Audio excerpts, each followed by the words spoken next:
Hello, Ghost and Ghouls. With the informational video today, I wanted to bring something up that I wanted to bring up for a while, and how did I make an animatic in a week, which I'll just be answering over some video, and there isn't going to be a lot of visuals in this. I'll just be popping up to show you what things I've used, what sources, how I drew it, all that stuff.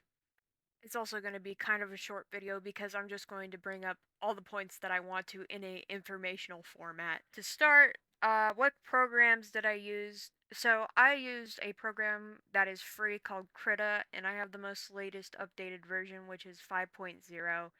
And also for my editing, I usually use CapCut, and then for my recording, I use OBS, which it's not the best at capturing animation or any frames in Krita when you're drawing, but it works and it's what I have, so I'm gonna use it.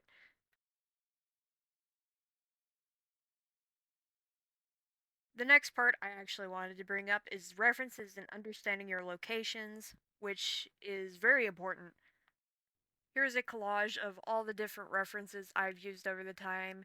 Here's the ones I've used and drawn in a physical format where everything I want laid out. And then here's the references and real life locations that I've actually used inside of the informational video itself to understand where everything needs to be placed and what aesthetic is going for. So in the end product, I ended up changing some things around that I actually drew myself because I felt like it fit in better with the actual setting. I also studied a lot of Los Angeles locations and where everything is properly put, so I know the setting and locations of where the story is going to be taking place, which will be near Santa Monica and Beverly Hills, and also the Mount Hollywood with Griffith Park, because that is actually one of the scenes that I do use that I got from this video. It took me forever to find the actual location, but the actual location of where the scene in La La Land is taken is called Kathy's Corner, which was a neat little fact that I found out while researching. Though it won't be one for one with the Los Angeles setting, some things will be moved around and added to actually fit the narrative, so it won't all connect at once.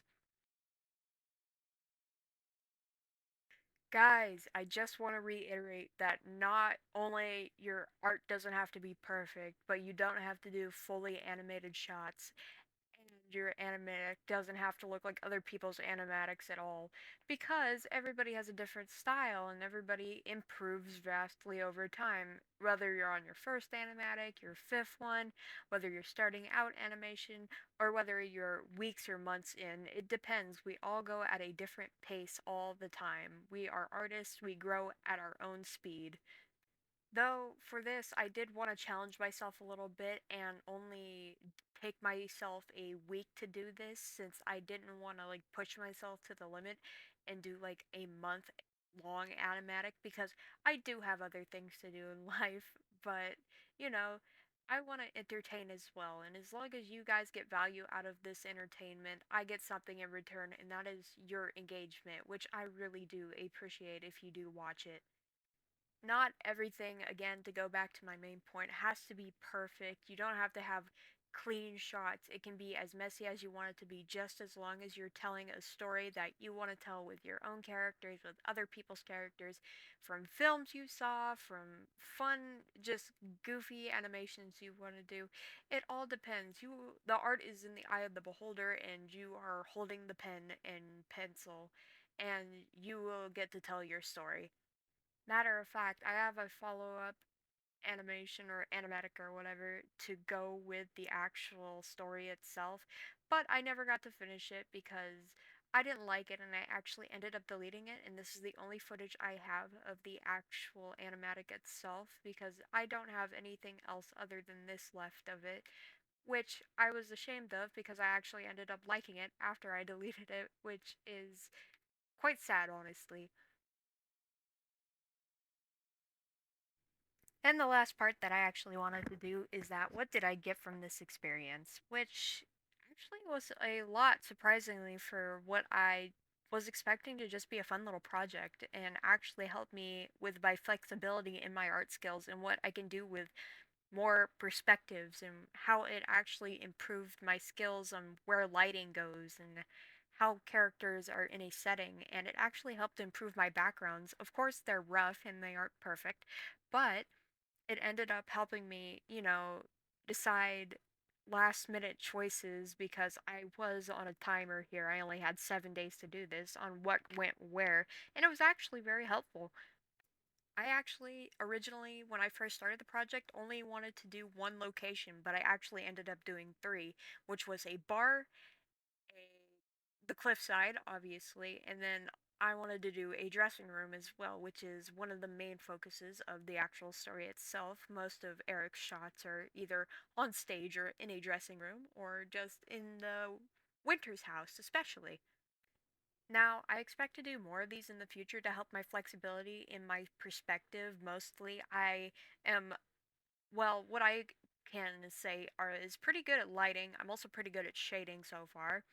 But I just wanted to maybe, do a little bit more on the perspective side of things. So the last thing is, what's next? I'm not actually sure. I'm just doing what projects I love. I actually wanted to tackle more on my other stories as well, not only just Heavenly Sins, but I also wanted to maybe do some more Dear World, maybe some alien stuff because I do love my group of misfit aliens, and I also wanted to tackle more on my noir story because it is a lot like Heavenly Sins, but it's set instead of the early 90s in a more 1950s settings inside of Los Angeles itself as well, which is a very interesting fact. Who knows? But yeah, that's all I really have to say for this video. I hope you guys actually enjoyed this. I know it wasn't super informative, but I just wanted to lay the rough out for what you should do to actually start your animatic and how you should lay things out, especially if you are a beginner like me, which I've only done like maybe 4 or 5 to understand the layout of everything and how it works. I'm going to be uploading it right after I upload this video, which will have the trailer in the very end of everything. So, I hope you guys had a very good day today, and I'll be seeing you next time I actually upload, which will be very, very soon.